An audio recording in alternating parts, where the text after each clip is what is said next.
अच्छा जी, आज का जो हमारा सेशन है that is audit of specific items long term loans. तो हम बेसिकली लॉन्ग टर्म लोन्स को वेरीफाई करने के सब्सटैंटिव प्रोसीजर्स पढ़ेंगे। अच्छा, यहां पर मैं एक चीज आपको बताता चलूं कि लॉन्ग टर्म लोन्स की जब मैं बात करता हूं तो आप अग्री करेंगे कि स्टेटमेंट ऑफ फाइनेंशियल पोजीशन में हम अगर वो डायग्राम माइंड में रखें, इससे पहले अगर हम एक डायग्राम माइंड में रखें, वो डायग्राम क्या है कि मैनेजमेंट की जिम्मेदारी है फाइनेंशियल स्टेटमेंट्स बनाना एज पर आईएफआरएस, ऑडिटर की जिम्मेदारी है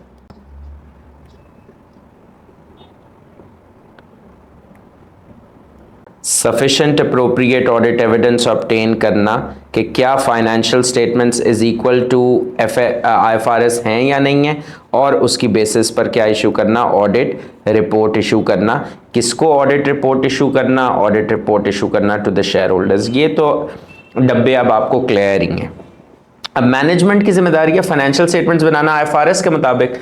तो long term loans financial statements का हिस्सा है। स्टेटमेंट ऑफ फाइनेंशियल पोजीशन में जो आपकी नॉन करंट लायबिलिटीज हैं वहां पर बेसिकली लॉन्ग टर्म लोन आ रहा होता है। सपोज अगर टोटल 100 का लॉन्ग टर्म लोन है तो से 70 जो है वो नॉन करंट लायबिलिटी में आ रहा है, और वो portion of long term loan जिसको हम कहते हैं current portion of long term loan, वो क्या होता है, जो कि year end balance sheet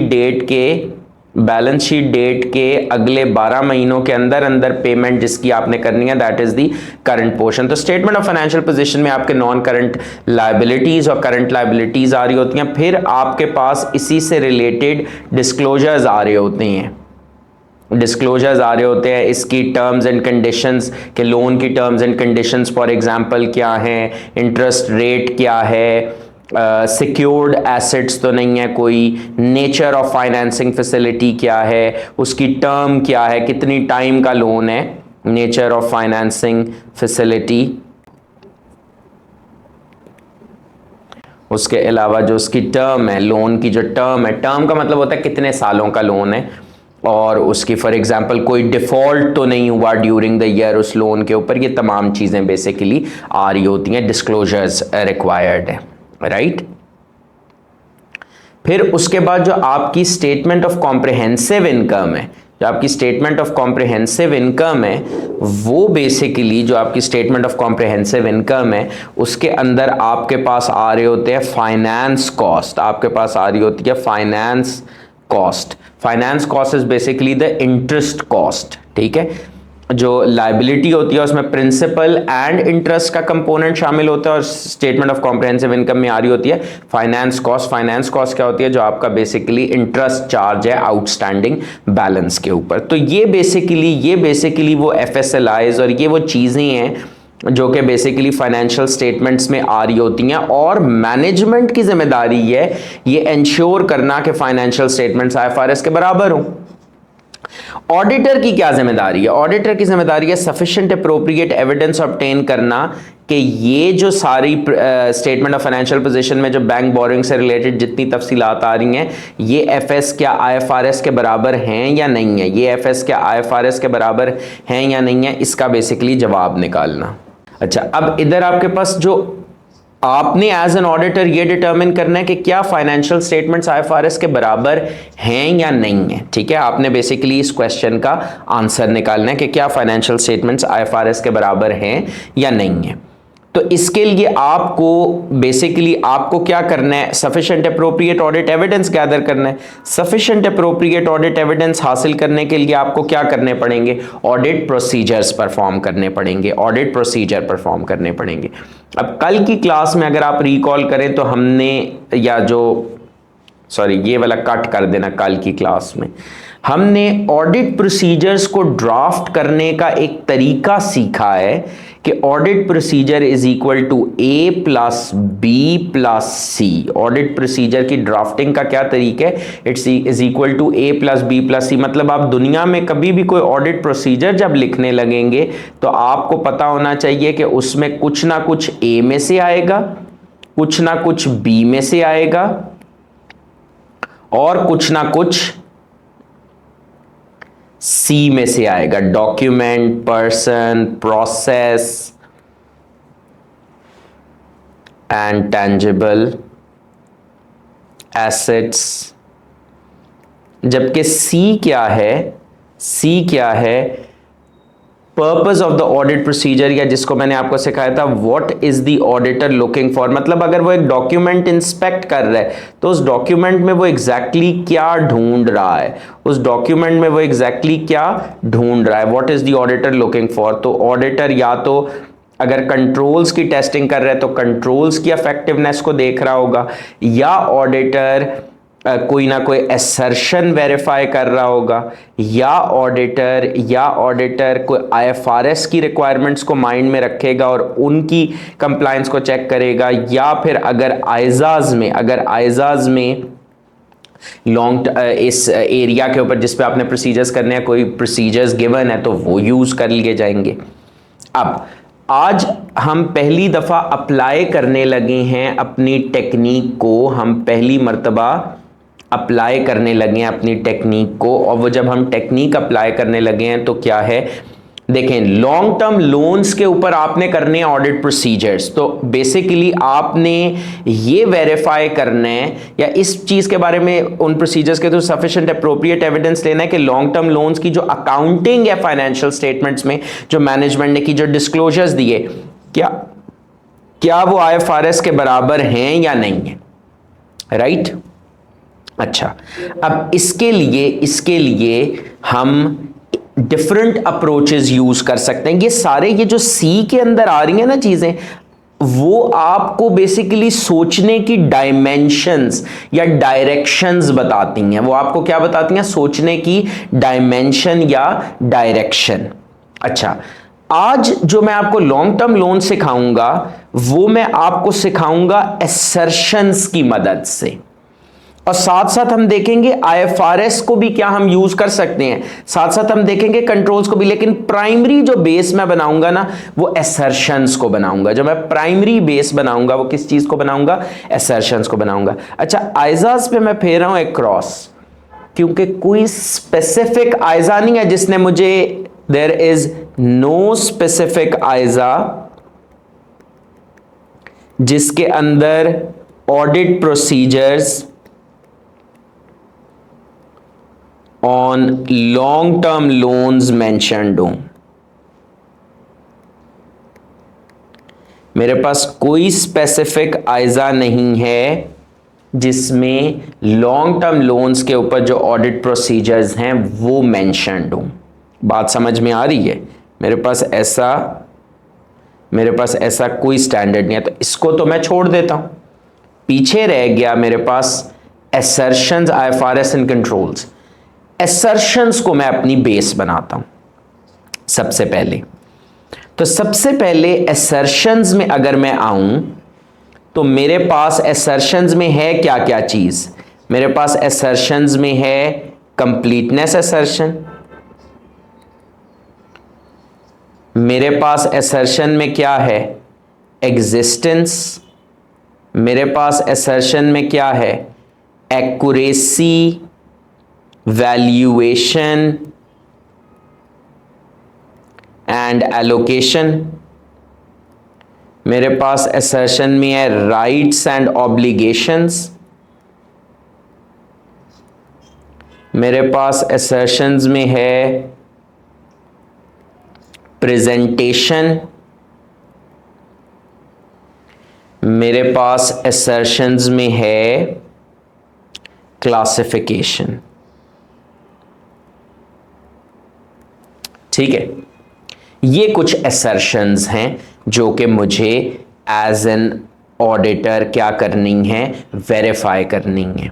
because management ने डायरेक्टली या इनडायरेक्टली फाइनेंशियल स्टेटमेंट्स में ये 6 क्लेम किए हैं कि जी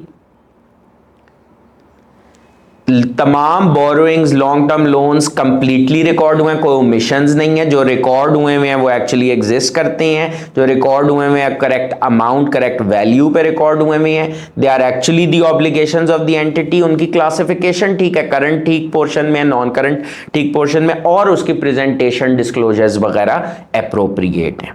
तो एज एन ऑडिटर आपको याद होगा कि मैंने आपको एक चीज सिखाई थी कि आपकी जो ड्राफ्टिंग की डायरेक्शन है वो तो ABC है, लेकिन जो आपकी सोचने का तरीकाकार है, जो आपका सोचने का तरीकाकार है वो एक्चुअली डिफरेंट है, वो बेसिकली रिवर्स है। सोचने का तरीका यूं है, थिंकिंग प्रोसेस ऑपोजिट है from drafting. I hope everyone's clear on this. अच्छा, अब सोचने के लिए मैंने सबसे पहले क्या सोचा कि मैंने फॉर एग्जांपल असर्शंस को वेरीफाई करना है। अब जब मैंने असर्शंस की बात की तो यहां पर मेरे पास जो पहली assertion I that is basically the completeness assertion. ठीक है, मेरे पास क्या चीज आई, कंप्लीटनेस असर्शन।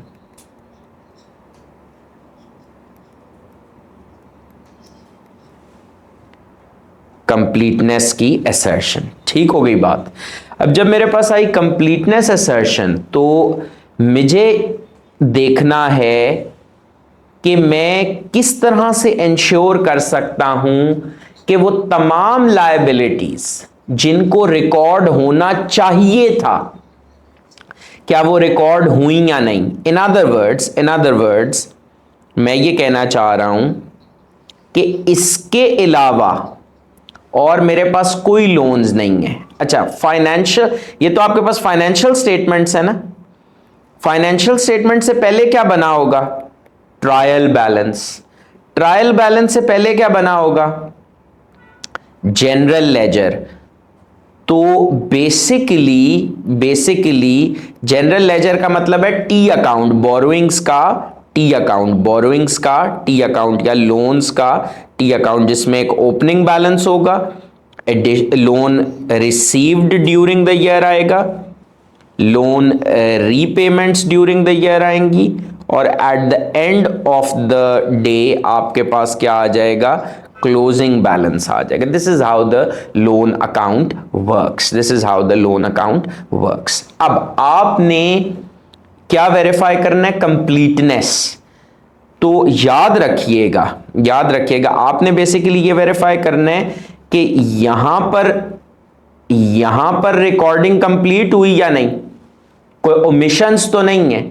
तो आपने बेसिकली ये देखना है कि यहां पर रिकॉर्डिंग कंप्लीट होने के लिए यहां पे रिकॉर्डिंग कंप्लीट होनी चाहिए, यहां पे पूरी नंबर आने के लिए यहां पे नंबर पूरा आना चाहिए। तो मैंने याद रखिएगा कि मेरा स्टार्टिंग पॉइंट कभी भी लेजर नहीं हो सकता टू वेरीफाई कंप्लीटनेस, ठीक है ना, क्योंकि मैंने ये देखना है क्या कुछ इसमें रिकॉर्ड होना चाहिए था और रिकॉर्ड नहीं हुआ।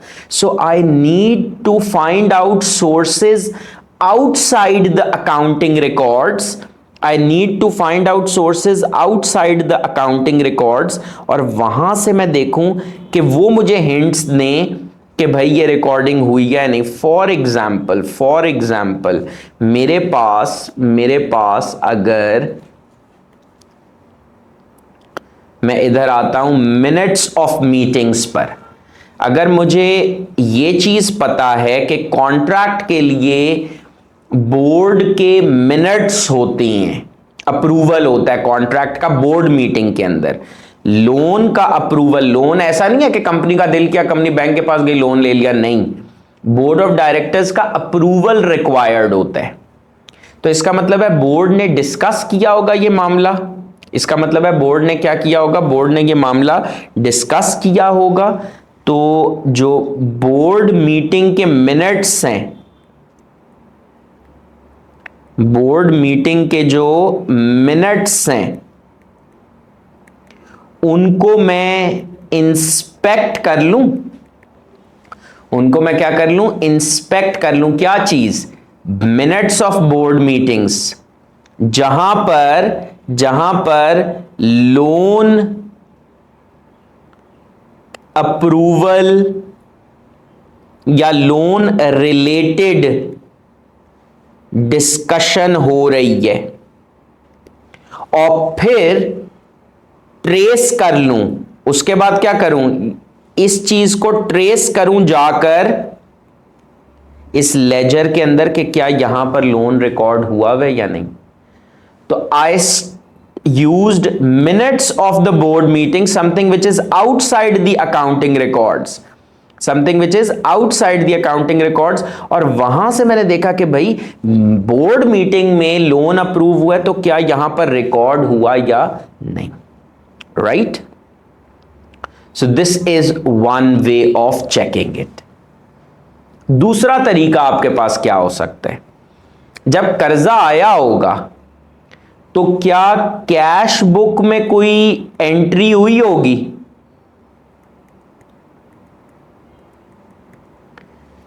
किस चीज की? अभी कंप्लीटनेस ही को वेरीफाई करना चाह रहा हूं। कैश बुक में कोई रिसिट रिकॉर्ड हुई होगी? क्या बैंक स्टेटमेंट में रिसिट्स के कॉलम में कोई चीज आई होगी? स्टेटमेंट के कौन से कॉलम में? रिसिट्स कॉलम में कोई चीज आई होगी। तो एज एन ऑडिटर क्या ये डॉक्यूमेंट्स हैं दोनों? बिल्कुल डॉक्यूमेंट्स हैं। जो भी डॉक्यूमेंट होता है मैं उसको क्या बोलता हूं? इंस्पेक्ट कर लूं। इंस्पेक्ट कर लूं cash book entries, bank statements, और उसको देख लूं कि whether, why am I inspecting these, whether loan recorded और नॉट। मैं इंस्पेक्ट कर लूं कि क्या लोन रिकॉर्ड हुआ या नहीं रिकॉर्ड हुआ, लोन रिकॉर्ड हुआ या नहीं रिकॉर्ड हुआ, ये मैं इजीली क्या कर लूंगा? इंस्पेक्ट कर लूंगा। अच्छा, यहां पर कहानी खत्म नहीं होती। आपके पास cash book entries, bank statement, basically ये क्या है? ये एक डॉक्यूमेंट है। ये क्या है? बेसिकली एक डॉक्यूमेंट है जो कि आप इधर, हमने यहां पर नहीं भी देखी अगर, तो आपको पहले मैंने ये वर्ड सिखाया हुआ है बैंक स्टेटमेंट का। अच्छा, इसके बाद basically there is a register of lenders. There is a document जिसका क्या नाम है? Register of lenders. Register of lenders क्या होता है? जिसमें तो पूरी डिटेल आ रही होती है कि किस लेंडर से किस डेट पे आपने लोन लिया। तो और ये बहुत मर्तबा जो कंपनी लॉ की रिक्वायरमेंट होती है उसकी वजह से कंपनी को ये रजिस्टर मेंटेन करना होता है। So this is not strictly a part of your accounting records. As an auditor मैं इंस्पेक्ट कर लूं कि रजिस्टर ऑफ लेंडर्स पर जो लेंडर्स अपीयर कर रहे हैं क्या उनसे रिलेटेड बोरोइंग्स या लोन्स रिकॉर्डेड हैं या नहीं। आपको कहानी समझ में आ रही है? आपको कहानी समझ में पता नहीं आ रही है या नहीं, लेकिन जरा समझिएगा बात को, थोड़ा सा गौर करेंगे तो बड़ी जबरदस्त किस्म की समझ में आएगी। आप ये देखें, ये क्या है? ये आपका ए है। ये क्या है? ये आपका बी है। और बी में हमने अभी तक जितनी भी चीजें देखी हैं वो क्या है? Documents.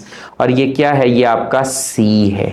What is the auditor looking for? Board minutes देख रहा हूं कि लोन रिलेटेड अप्रूवल डिस्कशन मुझे मिल रहा है, तो उससे मुझे ये पता लग रहा है कि लोन रिकॉर्ड हुआ, और उसको मैं जाकर देख रहा हूं कि लोन रिकॉर्ड हुआ या नहीं। दूसरा, मैं इंस्पेक्ट कर रहा हूं ये कैश बुक की एंट्रीज, बैंक स्टेटमेंट में एंट्रीज, ताकि मुझे ये पता लग जाए कि, और मैं जाकर देख लूं कि क्या लोन उसका रिकॉर्ड हुआ या नहीं।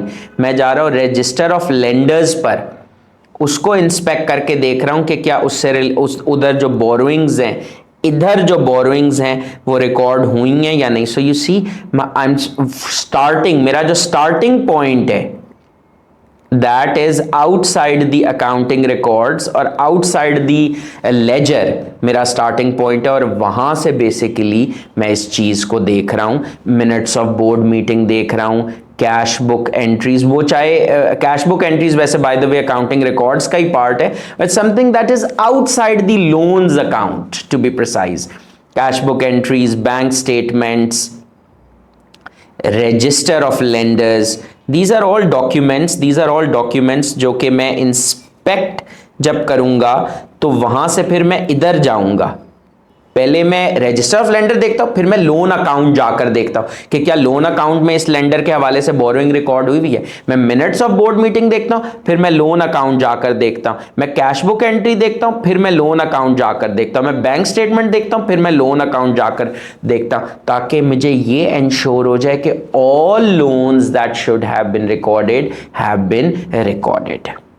ठीक है, ताकि मुझे इंश्योर हो जाए कि वो तमाम लोन्स जिनको रिकॉर्ड होना चाहिए था वो रिकॉर्ड हुए। तो इस तमाम इसमें आपने देखा कि आपने कंप्लीटनेस की असर्शन को कितना कंफर्टेबली वेरीफाई कर लिया। और एक चीज कॉमन है कि it is not suppose to be from within the T account, ये आउटसाइड टी अकाउंट होगी। ये कहां पर होगी?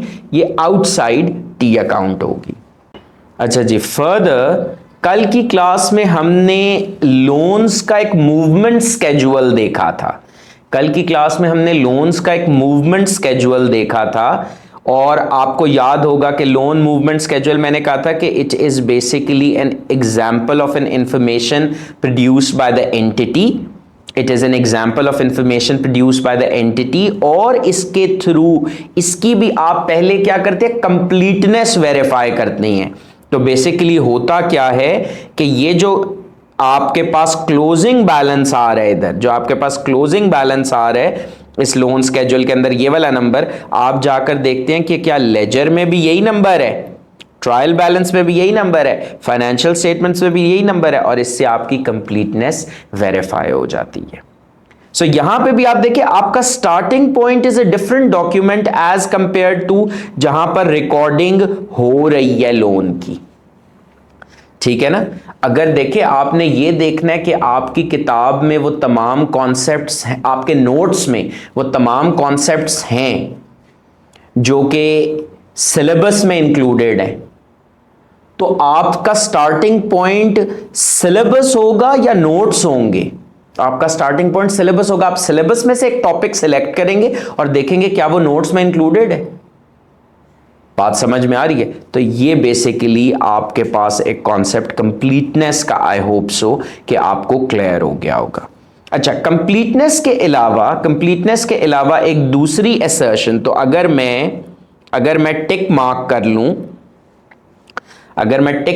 लूं तो I think I am quite clear on the completeness assertion. मुझे पता लग गया कंप्लीटनेस असर्शन किस तरीके से वेरीफाई करनी है, मुझे इस चीज का आइडिया हो गया। अच्छा, अब मैं आपको बताऊंगा कि ये वाली जो असर्शंस हैं, existence, accuracy, valuation and allocation और राइट्स एंड ऑब्लिगेशंस, ये बेसिकली हम कुछ एक ही प्रोसीजर करेंगे और एट द सेम टाइम ये मल्टीपल असर्शंस वेरीफाई हो जाएंगी। कुछ प्रोसीजर्स में ये काबिलियत होती है कि आप प्रोसीजर तो एक करते हैं लेकिन उससे क्या होता है, उससे मल्टीपल असर्शंस वेरीफाई हो जाती हैं। ये कैसे? Let us have a look.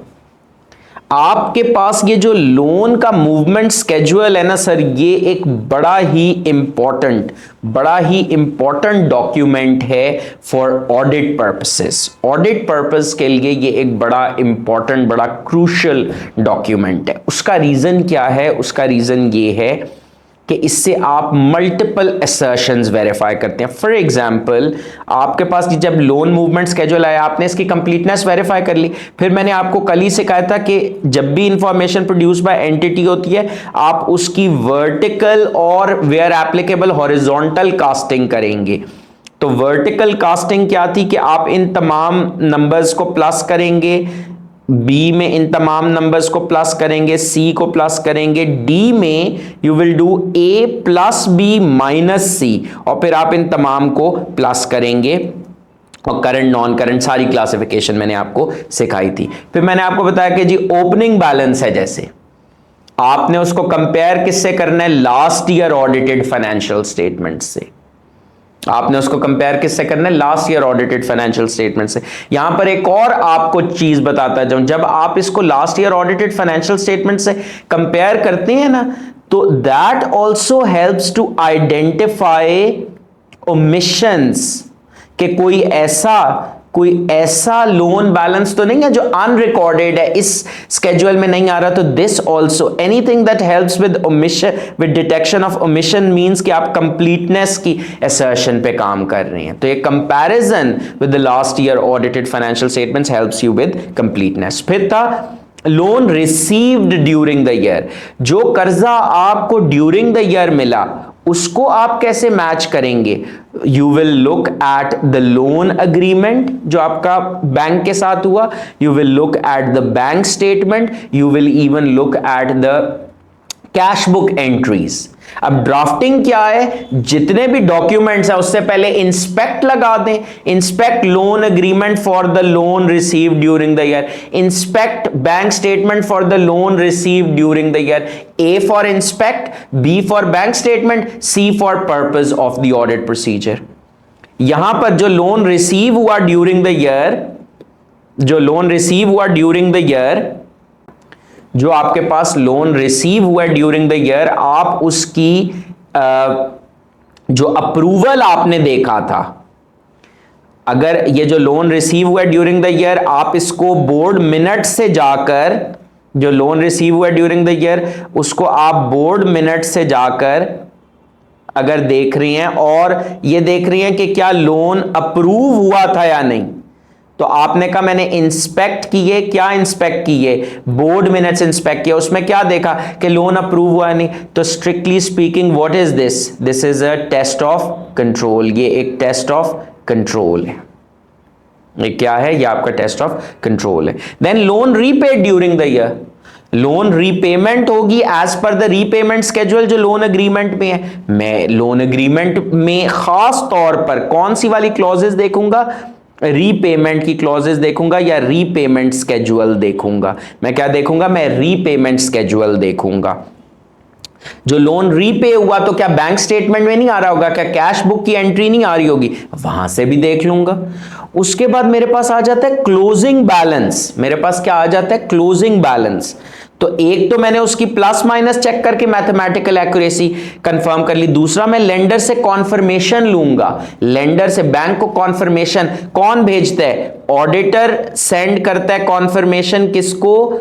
Lender को या बैंक को। और बैंक जवाब किसको देता है? ऑडिटर को। अब उसमें लेंडर ऑडिटर को बताता क्या क्या कुछ है? ऑडिटर उससे बहुत से सवालात लोन्स के हवाले से पूछ लेते हैं। ऑडिटर उससे क्या क्या सवालात पूछ लेते हैं? Let me give you a high level idea. Auditor उससे पूछ लेता है कि अच्छा जी मुझे बताएं क्लोजिंग बैलेंस कितने हैं। पहली तो बात वो आपका वेरीफाई हो गया। कोई ओवर ड्यू बैलेंस तो नहीं है? अगर कंपनी ने टाइम पे रीपेमेंट नहीं की तो ओवर ड्यू बैलेंस भी तो आएगा ना।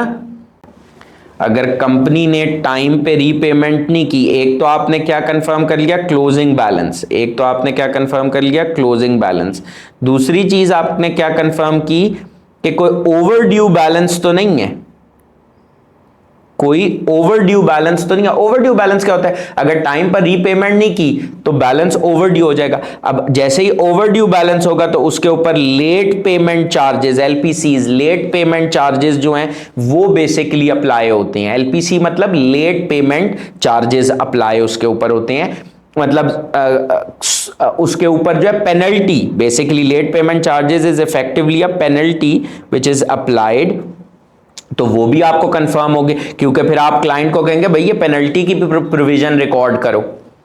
फिर उसके अलावा आप उससे नेचर ऑफ द फैसिलिटी समझते हैं, क्योंकि देखें इस्लामिक मोड ऑफ फाइनेंस के तहत है, कन्वेंशनल मोड ऑफ फाइनेंस के तहत है, उसकी टर्म्स एंड कंडीशंस क्या हैं, उसमें कौन से assets as a security provide किए हुए हैं। देखें जब आप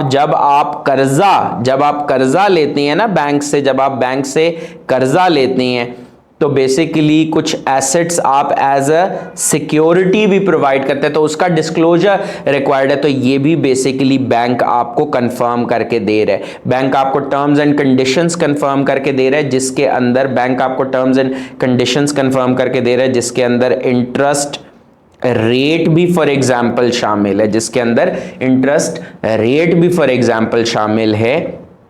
और ये बेसिकली कुछ चीजें हैं जो कि आप बैंक से, ये बेसिकली कुछ इंफॉर्मेशन है जो कि आप बैंक से कंफर्म कर लेते हैं as part of your confirmation. फिर उसके बाद तो ये बेसिकली आपकी पूरी चेकिंग हो गई। अच्छा, अब ये जो आपने डिफरेंट कितने सारे प्रोसीजर्स मैंने किए ना, इसमें मजे की बात है एट द सेम टाइम आपकी ये प्रोसीजर्स करने से एग्जिस्टेंस भी वेरीफाई हुई, ये प्रोसीजर्स करने से आपकी एग्जिस्टेंस भी वेरीफाई हुई, एक्यूरेसी वैल्यूएशन भी वेरीफाई हुई, और ये प्रोसीजर्स करने के नतीजे में आपके राइट्स एंड ऑब्लिगेशंस भी वेरीफाई हुए। ये प्रोसीजर्स करने के नतीजे में आपके राइट्स एंड ऑब्लिगेशंस भी वेरीफाई हुए। वो कैसे?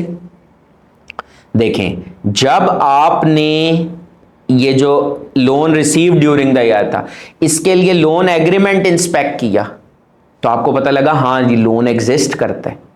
ये भी पता लगा हाँ कंपनी की ऑब्लिगेशन भी है। ये भी पता लगा कि ये करेक्ट अमाउंट पर है, लोन एग्रीमेंट के अंदर अमाउंट आ रही है कि कितना लोन रिसीव हुआ है।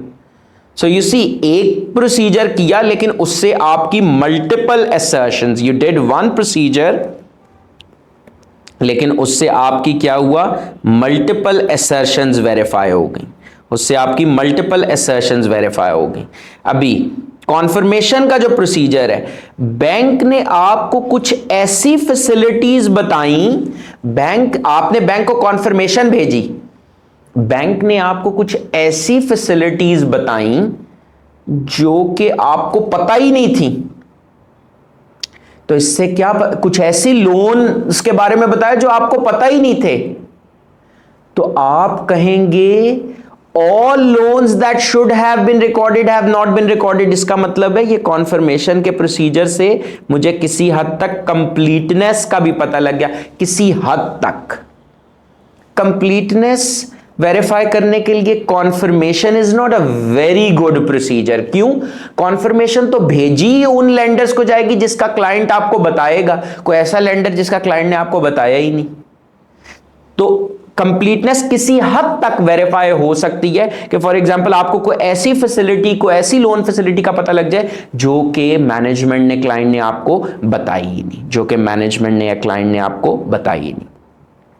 अच्छा, इधर ही रुकते हुए जो आपकी क्लासिफिकेशन की असर्शन है, इसको कैसे कंफर्म करेंगे कि ये करंट लायबिलिटी ठीक है, ये नॉन करंट लायबिलिटी ठीक है?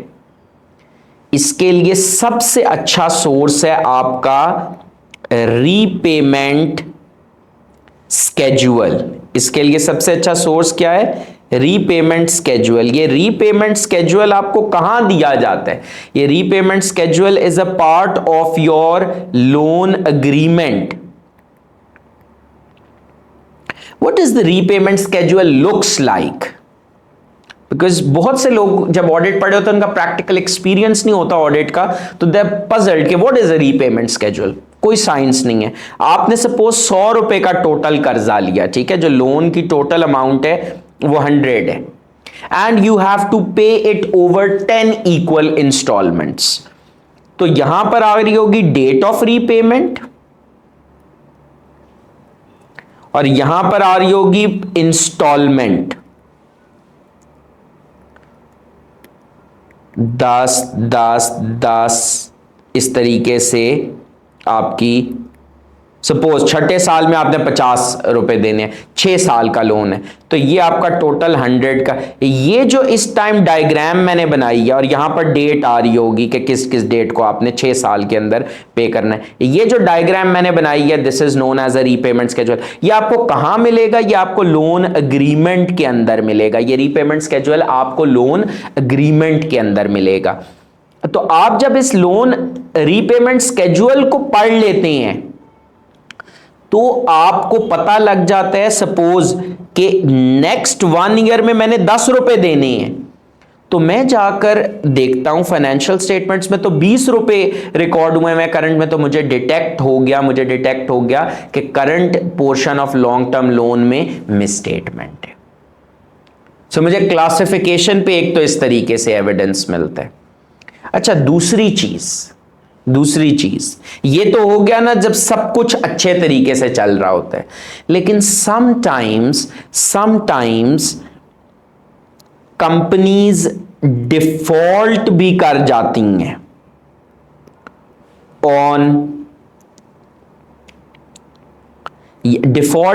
हैं जिसको हम कहते हैं ब्रीच ऑफ डेट कॉवेनेंट्स।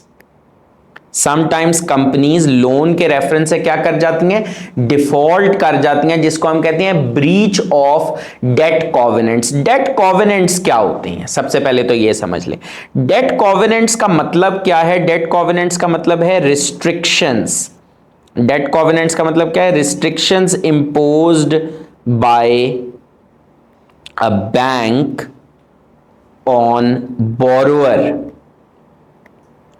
बोरोअर के ऊपर जब बैंक बोरोअर को कोई कर्जा देता है ना, तो इट इज नॉट फ्री।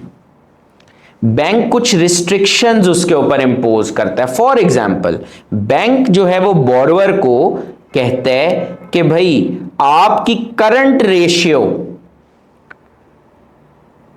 1.5:1 से कम नहीं होनी चाहिए, आपका ग्रॉस प्रॉफिट मार्जिन 20% से कम नहीं होना चाहिए।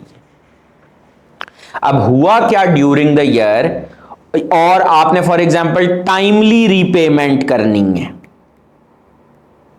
ये तमाम क्या है, ये जो 1 2 3 मैंने लिखे ये क्या है? ये हैं debt covenants. These are the restrictions जो कि किसने इंपोज की? बैंक ने इंपोज की। किस पे इंपोज की? बोरोअर पे इंपोज की रिस्ट्रिक्शंस।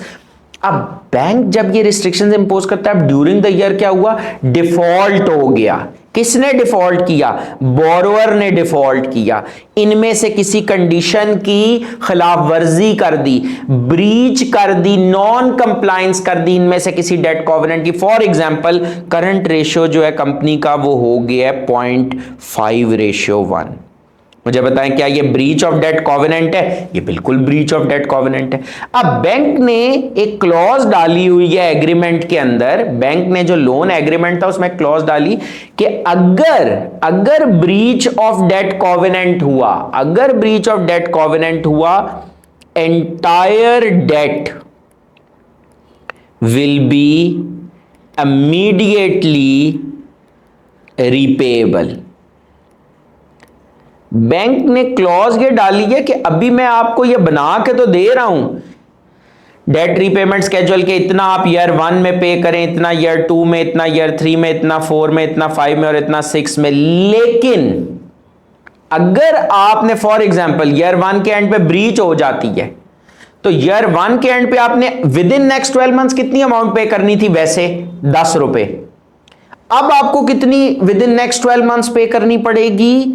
ये सारा कर्जा, मतलब पूरे का पूरा 90 आपको पे करना पड़ेगा। तो आपको एज एन ऑडिटर ये देखने के लिए कि ये करंट नॉन करंट की क्लासिफिकेशन ठीक हुई है, as an auditor you need to perform covenant compliance testing. आपको क्या करने की जरूरत है? आपको कोवेनेंट कंप्लायंस टेस्टिंग करनी है। मतलब ऑडिटर ने टेस्ट करने कि करंट रेशियो 1.5 से कम तो नहीं हुई, ग्रॉस प्रॉफिट मार्जिन 20% से कम तो नहीं हुआ, टाइमली रीपेमेंट हुई नहीं। ऑडिटर को ये कोवेनेंट्स की कंप्लायंस, इन शराइत की जो बैंक ने बोरोअर पर लगाई हैं, इनकी कंप्लायंस को चेक करना है, टेस्ट करना है ऑडिटर ने, ताकि ये पता लग सके कि कोई डिफॉल्ट तो नहीं हुआ। अच्छा, फॉर एग्जाम्पल ये आपने कोवेनेंट्स कंप्लायंस टेस्टिंग की और आपको पता लग गया कि हां भाई वाकई डिफॉल्ट हुआ है, डिफॉल्ट का मतलब क्या है, कोई ब्रीच ऑफ डेट कॉवेनेंट हुआ है, तो उस केस में तो कर्जा फौरी रिपेएबल है। तो आपने मैनेजमेंट से इंक्वायर करना है, चेक करना है कि इस टॉपिक के ऊपर कोई कॉरेस्पॉन्डेंस तो नहीं हुई बैंक से, कॉरेस्पॉन्डेंस विद बैंक, कोई ईमेल बैंक ने की हो कि भाई आपने डिफॉल्ट कर दिया, या आपने बैंक को खुद सेल्फ डिस्क्लोजर किया। अगर कोई कॉरेस्पॉन्डेंस हुई है तो एज एन ऑडिटर मैं उसको लाजमन क्या करूंगा, इंस्पेक्ट करूंगा। कॉरेस्पॉन्डेंस विद बैंक, खतो किताबत with bank, email with bank, मैं उसको इंस्पेक्ट करूंगा। किस टॉपिक पे ईमेल को इंस्पेक्ट करूंगा, जिसमें डिफॉल्ट की डिस्कशन हो रही है, ताकि मैं ये देख सकूं कि क्या बैंक कोई वेवर देने के लिए तैयार है कंपनी को। क्योंकि अगर बैंक कंपनी को ईयर एंड से पहले वेवर दे देता कि चलो कोई बात नहीं, तुमने डिफॉल्ट कर दिया, मैंने तुम्हें माफ कर दिया, आइंदा ना करना, तो अगर वेवर दे दिया तो इसका मतलब है फिर तो अगले साल में 10 रुपए ही पे करने हैं, मतलब करंट पोर्शन में, in that case current portion में 10 रुपए और नॉन करंट में 90 आएंगे। लेकिन अगर फॉर एग्जाम्पल सॉरी 10 तो आपने ड्यूरिंग द ईयर पे कर दिया ना, तो 10 और 80, मतलब ये वाला 10 और रिमेनिंग 80, 50 प्लस 10 प्लस 10 प्लस 10। तो आपने अगर कोई डिफॉल्ट हो गया और बैंक ने आपको माफी दे दी, फिर तो ये ठीक है, या अगर कोई डिफॉल्ट नहीं हुआ तब भी ये 10 और 80 ठीक है। लेकिन फॉर एग्जाम्पल बैंक माफी नहीं दे रहा, तो फिर आपका यहां पर पूरे का पूरा 90 आना चाहिए। ये 80 बेसिकली करंट में रिक्लासिफाई हो जाएगा। क्यों? क्योंकि शिक क्या थी एग्रीमेंट के अंदर कि अगर डिफॉल्ट हुआ, अगर कोई ब्रीच ऑफ डेट कॉवेनेंट हुआ, अगर कोई डिफॉल्ट हुआ, तो entire debt will be repayable फौरी तौर पर, entire debt will be repayable immediately, पूरे का पूरा डेट फौरी तौर पर रिपेएबल होगा। So this is how you need to go about it. तो आपको क्लासिफिकेशन के लिए सबसे स्ट्रेट फॉरवर्ड क्या था, रीपेमेंट स्केड्यूल देख लिया, उससे पता लग जाएगा ना कि with in the next 12 months कौन सा। लेकिन दूसरा मसला क्या था कि इधर डिफॉल्ट के मसले हैं, तो आपने पहले तो आइडेंटिफाई करना है कोई डिफॉल्ट हुआ है या नहीं। वो कैसे आइडेंटिफाई करेंगे, कोवेनेंट कंप्लायंस टेस्टिंग करके, मतलब करंट रेशो कैलकुलेट कर लेंगे, जीपी मार्जिन रेशो कैलकुलेट कर लेंगे, उसको कंपेयर कर लेंगे कि जो रिस्ट्रिक्शन बैंक ने, जो थ्रेशोल्ड बैंक ने इंपोज किए थे, उससे ब्रीच तो नहीं हुआ। और अगर ब्रीच आपको नजर आता है तो फिर कॉरेस्पॉन्डेंस विद बैंक देखें कि बैंक ने कोई वेवर दी है या bank is insisting on immediate repayment. क्योंकि ये चीज आपको बताएगी कि आपने क्लासिफिकेशन करंट में करनी है या नॉन करंट में करनी है। ये चीज आपको बताएगी कि आपने क्लासिफिकेशन करंट में करनी है या नॉन करंट में करनी है। सो आई होप कि आपको थोड़ा सा चीजें क्लियर हो रही हैं कि आपने एविडेंस किस तरीके से ऑब्टेन करना है, ये आपको यहां पर समझ में आ रहा होगा। अच्छा, हमने क्लासिफिकेशन असर्शन को भी देख लिया, ठीक है, हमने क्लासिफिकेशन असर्शन को भी देख लिया। Then we have the presentation assertion, disclosure से रिलेटेड असर्शन। तो प्रेजेंटेशन की असर्शन का जो एक स्टैंडर्ड प्रोसीजर जो आप दुनिया में हर जगह चला सकते हैं ना, वो क्या है, एक स्टैंडर्ड प्रोसीजर वो ये है कि आप क्या करेंगे, आप लिखेंगे इंस्पेक्ट क्या चीज, ड्राफ्ट फाइनेंशियल स्टेटमेंट्स। बेसिकली आप क्या कहना चाह रहे हैं, आप ये कहना चाह रहे हैं कि ये जो ड्राफ्ट फाइनेंशियल स्टेटमेंट्स हैं, इनको ऑडिटर क्या करे, इनको ऑडिटर करे इंस्पेक्ट, और खास तौर पर क्या देखे कि ये जो डिस्क्लोजर्स हैं, इंस्पेक्ट करे draft financial statements to assess adequacy of disclosures as per IFRS and companies act 2017। तो आपने प्रेजेंटेशन एंड डिस्क्लोजर्स को चेक करना था ना कि क्या वो एडिक्वेट है या नहीं, क्या वो IFRS कंपनी लॉ के मुताबिक है नहीं। तो आपने क्या किया, आपने इंस्पेक्ट की ड्राफ्ट फाइनेंशियल स्टेटमेंट्स। आप इसके साथ क्या लिख सकते हैं कि आपने डिस्क्लोजर चेकलिस्ट यूज की।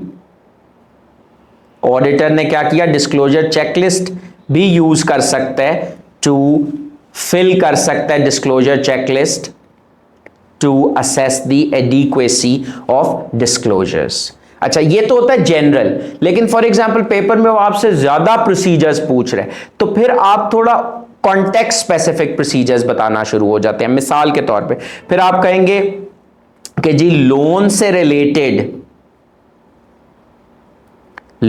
रिलेटेड जो टर्म्स एंड कंडीशंस हैं क्या वो डिस्क्लोज्ड हैं। अगर कोई डिफॉल्ट था तो उसका डिस्क्लोजर दिया गया है। लोन से रिलेटेड जो टर्म्स एंड कंडीशंस है क्या वो डिस्क्लोज है या नहीं। अगर कोई डिफॉल्ट था तो क्या उसका डिस्क्लोजर दिया गया है। अगर कोई सिक्योर्ड एसेट्स थे तो सिक्योर्ड एसेट्स का डिस्क्लोजर प्रोवाइड किया गया या नहीं। और सिक्योर्ड एसेट्स तो खास तौर पर ये जो assets as a security provide किए जाते हैं ना, you also need to file statement, या आप कह लें you have to file a document with corporate regulators, जैसे पाकिस्तान में SECP के साथ कि जी ये हमारे सिक्योर्ड एसेट्स हैं। तो एज एन ऑडिटर मैं उस डॉक्यूमेंट को इंस्पेक्ट करके देख सकता हूं कि क्या सिक्योर्ड एसेट्स का जो डिस्क्लोजर है इज दैट एडिक्वेट और not. Right? So these are some of the key audit procedures जो आपने परफॉर्म किए। तो आपने मल्टीपल assertions के ऊपर एविडेंस गेन कर लिया। ये वो की प्रोसीजर्स हैं जिसके थ्रू आपने मल्टीपल assertions पे एविडेंस गेन कर लिया। And I hope you gain some clarity. Thinking पे भी आपको क्लैरिटी मिल गई है और आपको कुछ क्लैरिटी ड्राफ्टिंग पे भी मिल गई है। अभी ये ड्राफ्टिंग की प्रैक्टिस हम करते जाएंगे डिफरेंट एरियाज के ऊपर, तो चीजें सीमेंट होती जाएंगी और आपकी और अंडरस्टैंडिंग रिफाइन होगी when we will be actually solving the exam standard questions on this area. So that's all for today. I hope this was helpful. Take good care. Bye.